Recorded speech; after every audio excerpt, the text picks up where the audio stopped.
अस्सलाम वालेकुम नाज़रीन, आप देख रहे हैं ZH एंटरटेनमेंट। मैं हूं ज़हीर अहमद। नाज़रीन, द लेजेंड ऑफ मौला जट का बिज़नेस आपको बता देते हैं। वैसे हमने आज एक इंटरव्यू रिकॉर्ड किया है एक फ़िल्मी सहाफ़ी हैं उनका, जो कि द लेजेंड ऑफ मौला जट के ख़िलाफ़ हैं। तो हमने डेविल्स एडवोकेट का रोल प्ले किया है। तो इसके साथ आपको बिज़नेस रिपोर्ट भी बता देते हैं और न्यूप्लेक्स ने फ़िल्म क्यों नहीं लगाई उसकी प्रेस रिलीज़ भी आपको बता देते हैं कि वो है क्या। तो पाकिस्तान में और इस वक्त दुनिया भर में जो the legend of Maula Jatt 500 screen पर लगी हुई है, जिसमें 25 ममालिक शामिल हैं। उसका बिजनेस कुछ इस तरह से है। The legend of Maula Jatt shattered box office with record 50.91 crore business.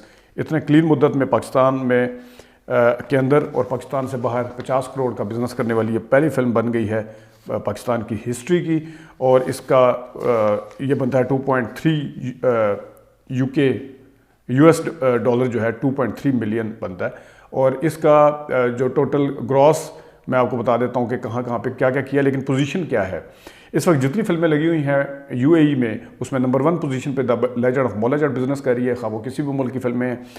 Number 6 पर कनाडा में है, जितनी भी फिल्में लगी हुई हैं कनाडा में नंबर 6 पर है द लेजेंड ऑफ मौला जट। और ऑस्ट्रेलिया में ये film the legend of Maula Jatt 8वें number पर है, जबकि UK में जितनी फिल्में लगी हुई हैं उसमें 9वें नंबर पर है। यानी तमाम बड़े ममालिक में जो मैंने आपको बताए हैं, ये फिल्म जो है ये टॉप 10 पर है।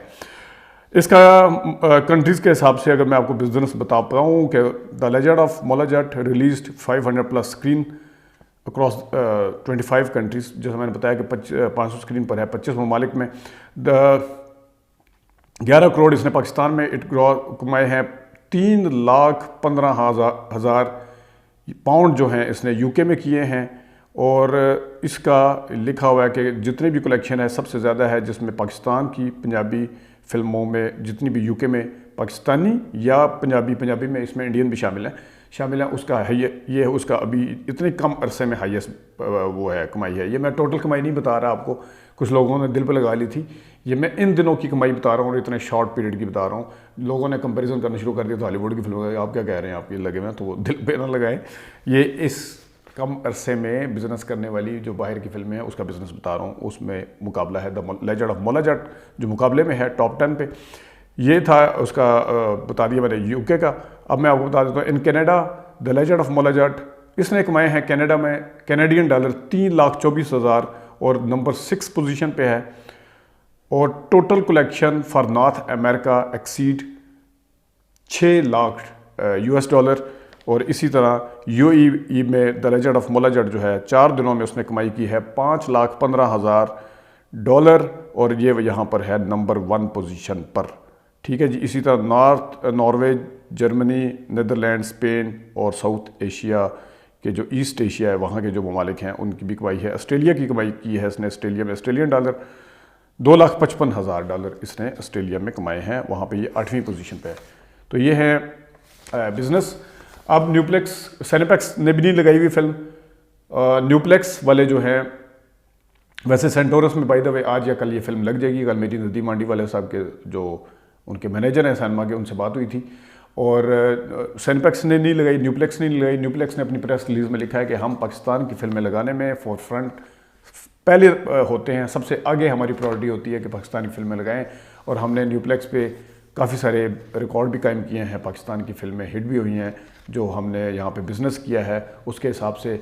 लेकिन द लेजेंड ऑफ मौला जट में इसकी एग्जीबिशन के लिए जो एग्जीबिटर है यानी डिस्ट्रीब्यूटर है उसकी तरफ से जो टर्म्स एंड कंडीशन थी वो बहुत रिजिड। इतनी सख्त टर्म्स एंड कंडीशन के साथ हम ये फिल्म नहीं लगा सकते थे। ये उनकी प्रेस रिलीज़ है। और रिजिड में आगे फिर उन्होंने अखबार ने खुद अपना लिखा कि पहले 11-12 दिन के लिए इनको टिकट की प्राइस का बढ़ाने का कहा था, लेकिन उन्होंने नहीं बढ़ाई। तो ये उस रिजिड टर्म्स एंड कंडीशन जो है न्यूप्लेक्स ने जो बयान की हैं वो ये है। और उन्होंने कहा जी जिस वक्त पाकिस्तान की इकोनॉमी की ये सूरत हाल है तो हम टिकट नहीं बढ़ा सकते, ये इन्होंने अपनी प्रेस रिलीज़ में लिखा है। अब आते हैं इंटरव्यू की तरफ। हमने अक्सर बहुत ज़्यादा इंटरव्यू किए हुए हैं अरशद खोखर साहब के, उन्होंने किताब भी लिखी है, हमारे पास उनकी दी हुई किताब भी पड़ी हुई है। पुराने साफ़ी हैं, फिल्म क्रिटिक हैं, फिल्म के ऊपर बात भी करते हैं और इसके अलावा ये उनका शौक़ है। उन्हें ये फ़िल्म बिल्कुल पसंद नहीं I the legend of Maula जट। हम चाहते हैं कि आपको दूसरी साइड भी दिखाएं जहाँ इतनी ज़्यादा इसको अप्रिसिएशन मिल रही है। दूसरी वाली राय भी आपके सामने लेके आए हैं। जो पुराने मौला जट के फ़ैन थे उनमें से जो स्टार्स हैं, ख़ुद मुस्तफ़ा कुरैशी साहब हैं, उन्हें पसंद आई है और लोगों को पसंद आई है। कुछ लोग ऐसे हैं जो पुरानी मौला जट के साथ कंपैरिजन कर रहे हैं। हमने जो रिव्यू दिए थे उसमें भी उन्होंने कमेंट किए नीचे कि पुरानी के असर असीर क्या कहता है वो भी नहीं है, उसको नहीं छू सकी। उनके किरदारों को ख़ासतौर पर एक्टिंग के डिपार्टमेंट में तनकीद ज़्यादा की जा रही है। तो हमने द लेजेंड ऑफ मौला जट के लिए उनका इंटरव्यू किया, क्योंकि उन्होंने हमें पहले फ़ोन किया कि आपने क्यों इसकी तारीफ़ें की। मैं कहा यार मेरी ओपिनियन है, मैं जो मैं अपनी ओपिनियन रखता हूँ वो तो रखूँगा, आप अपनी ओपिनियन रखें। फिर मैंने सोचा कि इनका इंटरव्यू कर लिया जाए, तो इनका इंटरव्यू किया। तो मैंने डेविल्स एडवोकेट, उन्होंने पुरानी मौला जट की तारीफ़ें की हैं, नए के ऊपर उन्होंने सख्त तनकीद की है। मैंने द लेजेंड ऑफ मौला जट को डिफेंड करने की कोशिश की अपने तई, और जो अगरचे मुझे भी एक दो प्रॉब्लम थे उसके साथ, मैंने अपने रिव्यू में भी बता दिया था, लेकिन बहरहाल ओवरऑल फिल्म जो था उस पर आप वीडियो खुद देख लें, आप ये इंटरव्यू खुद सुन लें तो आपको मज़ा आएगा। जी अरशद खोकर साहब, बहुत शुक्रिया, आपने ZH एंटरटेनमेंट के लिए दोबारा टाइम निकाला। सर मुझे बताएं अरशद भाई कि आपको द लेजेंड ऑफ मौला जट आपने देखी है, कैसी लगी है? बिल्कुल बकवास, सिरे तो बकवास, बिल्कुल उस मौला जट का मुकाबला ही कोई नहीं।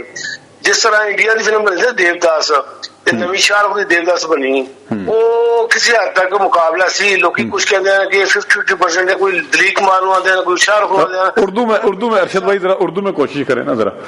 45 साल बाद जो फिल्म बनी देवदास शाहरुख की, उसने उस फिल्म का मुकाबला किया। लेकिन ये जो मौला जट है, लीजेंड ऑफ मौला जट, बिल्कुल बेकार है। मैं किसी अदाकार से मुतासर नहीं हुआ, ना फवाद खान से, ना हमजा से, ना दारुल लतीफ जो बनी है, मामा नाम मुक्को जो मायरा बनी है, फजूल फिल्म है। देखो शुरू से जब फिल्म शुरू होती है उसके वालिदैन को कत्ल करते, मर्डर कर दिया जाता है। अच्छा चलें, नहीं एक सेकंड, स्टोरी पे भी आते हैं, एक एक करके जरा मैं आपसे सवाल कर लेता हूँ, एक एक करके। जी अदाकारी के डिपार्टमेंट में अरशद भाई हम जरा बाद में आते हैं। आप मुझे जरा बताएंगे प्रोडक्शन वैल्यू के हिसाब से कैसी है? नहीं वो तो खैर ठीक है ना, जो इन्ना मतलब जदीद दौर है बहुत मतलब है ना, ये है गल जी, काशी कैमरामैनी बहुत अच्छी है जी। अच्छा वो बहुत अच्छी है, चलो एक गल तो तुसी मान ली। अच्छा दूसरा ये मुझे बताएं कि आपको पता है कि खुद मुस्तफ़ा कुरैशी साहब ने एक दफा कहा था कि उन्होंने हमारी फिल्म लोगों ने देखी, हालांकि कुछ सीन ऐसे थे जिसमें कंटिन्यूटी के प्रॉब्लम थे, उन्होंने कहा था, और मैंने खुद भी इसमें ऑब्जर्व किया है 2-3 जगह पे जहां पे शदीद किस्म के प्रॉब्लम है। तो इसमें तो कोई कंटिन्यूटी का या कोई इस तरह का टेक्निकली कोई प्रॉब्लम नहीं है? टेक्निकली वो बेतुकी मोहम्मद राशिद महमूद साहब सीनियर है, उनका एक सीन है, शफकत चीमा 5 फिल्मों में काम कर चुका है, बेकार काम, उससे काम नहीं लिया, ये नहीं गया विलन बन चुका है ठोस, उससे भी काम नहीं लिया गया। मतलब उनको शामिल क्यों किया गया है फिल्म में? कास्ट नहीं, मुझे देखें एक चीज मैं आपको करता हूँ, बाज दफा ऐसा होता है, अब आपको पता है रज्जो जो साइमा बलोच है उसने पूरी फिल्म एज ए हीरोइन की हुई है, ना मुझे पता है ना आपको पता है कि वो कौन सी फिल्म है, ठीक है, लेकिन इसमें सबको पता है कि रज्जो कौन है। बाबर अली साहब का बहुत शानदार कैरियर है, उनको यूज करना चाहिए, लेकिन उनके 2 सीन की वजह से उनका इम्पैक्ट है। इसी तरह रेशम साहिबा है, उनका सीन का इम्पैक्ट है। तो ये ना कहें कि उसके लिए सीन ज्यादा होना जरूरी होते हैं किसी भी फिल्म के लिए। सीनियर शफकत चीमा 5 फिल्मों में काम कर चुका है, उसको जाया किया है बिल्कुल नहीं। वो तो उनको फिर पता था ना कि मेरे 1 या 2 सीन है, तो उन्हें फिल्म क्यों की उन्होंने? बस ये मतलब ना, तो अभी आप शफकत चीमा साहब से पूछेंगे आगे, वो कहेंगे जबरदस्त फिल्म है। आपने जिस तरह बात की है देवदास की, पहली बात तो यह है कि देवदास की तारीफ खुद और किसी ने नहीं, दिलीप कुमार साहब ने की थी, शाहरुख खान साहब की, ठीक है। दूसरा यह है कि अभी मौला जट तो इस दुनिया में ही नहीं है, लेकिन नूरी नत ने टिका के तारीफ की है, ठीक है। तो इसके हवाले से आपके आगे उन्होंने कहा जी सब किरदारों ने अपने अपने काम जबरदस्त तरीके से किए हैं। देखिए बेतुके बाल, दाढ़ियां बड़ी हुई हैं, सर के बाल हो रहे, समझ नहीं आती है मतलब क्या कौन सी मखलूक है ये। जो मैं देख रहा था अपना सरवर भट्टी साहब का फोन इंटरव्यू, बुलूंगड़े कह रहे थे, मतलब यही नजर आता है क्या जरूरत थी ये बेतुके दाढ़ियां बढ़ाने की। नहीं, मुझे आपको दाढ़ियों और बालों से इशू है या उनकी अदाकारी से? फ्रंट लाइन नाम फवाद का सीधा, फिर साइड से देखना मुझे समझ नहीं आई कि एक मौला जट, वो मौला जट था, 25 फिल्मों का वो मनसब था, ये मौला जट को मौत के कुएं में पैसे लेकर बंदे मार रहा है, क्या ये फिल्म दिखाई है। फिर वो बचपन का मुझे जो उसको बाल दे कत्ल कर देते हैं, उसका बदला उसने लिया ही नहीं। कैसी मतलब है ना, लशारी साहब सैयद नूर की तरह सोए हुए हैं, जैसा सैयद नूर को सहमा हुई। पहले जो उन्होंने फिल्में बनाई थी ना, मजाजन, चूड़ियां, ठाकुर रानी शादी से पहले, वो उस वक्त सैयद नूर अरूज पर थे। जब से उन्होंने शादी की है नहीं आने देते। नहीं चले, अभी उन्होंने खैर वो तेरे बाजरे दी राखी बनाई है, वो अच्छी फिल्म बनाई है। बात सुने मेरी पहले। हाँ। बचपन में फिल्में जो देखते थे पुरानी, उसमें हीरो की याददाश्त खो जाती है और फिर वो किसी हादसे में चोट लगती है तो वापस आती है। अब सैयद नूर के सर पर चोट लगेगी तो वो शेयर करेंगे। तो मुझे बताएं। नहीं आप हम ना छोड़े, वो थोड़ी ज़ातियात के हवाले से जरा कम करते हैं। मुझे ये लेजेंड ऑफ मौला जाट में दुनिया आपको कैसा लग रहा है? मुझे अच्छा एक चीज बताएं कि एक 4 दोस्त गए थे जो फिल्मों के किए हैं हम। हमने किसी ने भी इस फिल्म को पसंद नहीं किया और किसी किरदार को ना तो हमजा जो है उसने मतलब नूरी नाथ के किसी सीन का भी सर डायलॉग वही। मेरी गल सुनो, जिस टाइम बंदा ढाबिया ते चाह पी पी जरा मुंह का जायका बन जाता ना, तो उन्होंने फिर काफी चंगी नहीं लगती गल। सही असि तो जो देखने जवान मुंह से गए इथे गर्दन मौला जाट। नहीं, मैं एक दफा अपने कजन से मिलने गया, फौजी है वो, ठीक है। तो उसके वो तो क्वार्टर मास्टर था वहां पे ना, तो उसके सामने एक फौजी खड़ा हुआ, कहता है यार ये जो नई जीप आई है ये अच्छी है, ये पुरानी अच्छी है? कहता जी सर पुरानी अच्छी है। तो उसने कहा जी क्वार्टर मास्टर ने कि यार उसकी सस्पेंशन इतनी जबरदस्त है नई वाली की, उस साइड पे बाजू रखने की, अगर ड्राइविंग करते हुए भी बाजू रखने की जगह बनी हुई है, पावर विंडो है, पुराने वाली तो बिल्कुल फर्क थी। एंड में कहता नहीं सर जी सानू तो ही मजा आता चलाना, तुम वही गल कर रहे हो, ठीक है। वो बात सुने, आपको अच्छा नहीं लग रहा कि इस वक्त पूरी दुनिया में इस फिल्म को सराहा जा रहा है और पाकिस्तान की इंडस्ट्री और पाकिस्तान की फिल्म को पहली दफा ऐसा हुआ है, पहली दफा अरशद खोकर साहब तुसी फिल्मां वेखदे रहंदे हो, तुसी किताबां भी लिखियां ने, तुसी कॉलम भी लिखदे हो, सारा कुछ करदे हो, आपको नहीं लग रहा कि पहली दफा इतनी पज़िराई मिल रही है किसी फिल्म को? पता नहीं, पागल लोग हैं। अच्छा, सारे पागल हैं वो इंडियन जो मुझे समझने फिल्म में एक चीज भी दारुल नतीन जो बनी है मामा सिरे से ही वो मतलब है ना, समझ ना शक्ल ना जिम्मे जिन पहाड़ों में था। सर मेरी गल सुन, अच्छा चलें छोड़ें, एक सेकंड होल्ड करें, होल्ड ऑन। आप मतलब मुझे ये बताएं कि चले नए देखने वालों का टेस्ट और है, मैं इस चीज के ऊपर थोड़ी देर के लिए कन्विंस हूं, ठीक है, और पुराने लोगों का टेस्ट और है, ठीक है। मुझे भी फिल्म से इख्तलाफ होगा, मैंने भी 1-2 इख्तलाफ उस पर किए हैं, लेकिन नासिर अदीब जिसने फिल्म लिखी थी मौला जट, जिसने इस फिल्म को भी लिखा है, जिसने उस दारो नतरी को भी लिखा था, जिसने इस दारो नतरी को भी लिखा है, वो कहता है कि मुझे जब उसने बिलाल इशारी ने कहा कि दारो नतरी होगी तो मैं बिल्कुल कन्विंस नहीं था, लेकिन जिस टाइम उसने किया उसने सबका नंबर काट दिया। इसके बारे में आप क्या कहेंगे? लिखने वाला कह रहा है, जिसने किरदार क्रिएट किया है, उसके बारे में आप क्या कहेंगे? नहीं, नासिर जी तो खैर बड़े राइटर हैं, 400 जो उन्होंने लिखी है वो जो कह रहे हैं ठीक कह रहे होंगे, लेकिन मैं जो फिल्म देखी है, हम 4 दोस्त थे, किसी ने भी दारुल नतीन चकोई तो मतलब लगती यार। 4 दोस्तों में 2-3 अपने बच्चे भी ले जाते हैं, देख मेरे कैसे कहते कि जबरदस्त फिल्म है। तुसी रशद साहब सारे जो बचपन स्कूल फुट के फिल्मां वेखदे हुंदे सो सारे ही चले गए, तो उन्होंने नहीं कहना है। किसी दोस्त ने भी इस फिल्म को पसंद नहीं किया, सिरे से ही मुकाबला ही नहीं उस फिल्म से। नहीं देखें आपको अरशद साहब दूसरे लिहाज से भी फख्र होना चाहिए कि सुल्तान रही मुस्तफा कुरैशी की लेगेसी को दोबारा नई टेक्नोलॉजी के साथ पेश किया है। और जो लोग, मैं इस चीज का गवाह हूं अरशद भाई, कि जो लोग मौला जट को मजाक उड़ाते थे, जो लोग ना, उन्होंने अब मौला जट देखी है दोबारा इस फिल्म की वजह से, वो अब सीरियस होके देख रहे हैं इसको। ये तो लेगेसी, इसने तो उनके कद काट को बढ़ाया है। सुल्तान रही मौला जट लंदन मुखो मौला जट मुखो फिल्में फिलहाल हुई हैं उसके बाद, लेकिन मैंने ये फिल्म जदीद टेक्नोलॉजी जो 25 साल का 50 साल का गैप है, मुझे नहीं समझ आई उन्होंने क्या ये फिल्म बनाई है। नहीं, मैं ये कह रहा हूँ फिल्म में गाना भी नहीं है, गाना भी नहीं है, मतलब तुसी गाने देखन गए सो ऐ दसो और निकल आओ अरशद भाई, उस चीज तो निकल आओ कि ऐसे गाने होने ने और गन्ना पक्कियां तू जिन्ना जोर लावेगा वो तो फिर कमाल सी गल ना, गाना भी कोई यानी मैं किसी सीन तो मुतासर नहीं होया।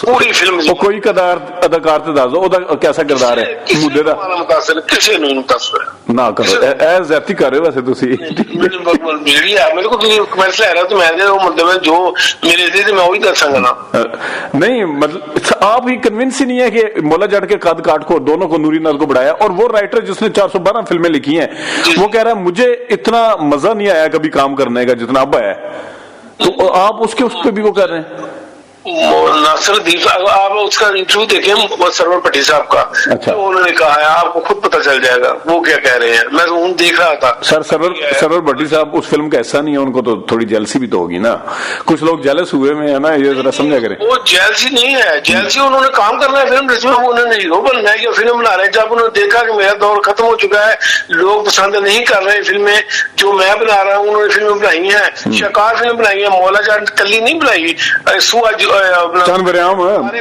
हक मैर उसने बनाई है चंद बरियाम बनाई है मिर्जा जट हक मैर बनाई है 4-5 ने बनाई है जब उन्होंने देखा कि लोग मेरी पसंद के नहीं रहे यानी मैंने अपने नाम को दाग नहीं कर रहा उन्होंने इंडस्ट्री छोड़ दी लेकिन अरशद भाई वो सैयद नूर की तरह चिमटे हुए तो नहीं है इंडस्ट्री से नहीं लेकिन अरशद भाई आपको इस चीज पे खुश होना चाहिए कि हमारी इंडस्ट्री जो है ना वो फल फूल रही है वो ओवरसीज गई है मैं आपको एक मिसाल देता हूँ मैं अक्सर जी मैं एक जी देखिए मैं कहता हूँ इस तरह की 4-5 फिल्में बने बिजनेस करें लेकिन हमारे डायरेक्टर जो है जिनके होते हुए हसन अस्करी अभी हयात है अपना तो सर वो बनाए ना उनको कौन रोक रहा है लेकिन भाईजान बनावन ना इनके होते हुए इंडस्ट्री तबाह हुई है यही तो मैं बता रहा हूँ उनके होते हुए तबाह हुई है और नए बंदे ने आगे उम्मीद दिला दी है इसके ऊपर आप नहीं करते कुछ लेकिन ये बिजनेस तो कर रही है लेकिन फिल्म मुझे नहीं उस फिल्म के मुकाबले में लगी उससे मुआवजा नहीं इसका तो मुआवजा बनता नहीं है ना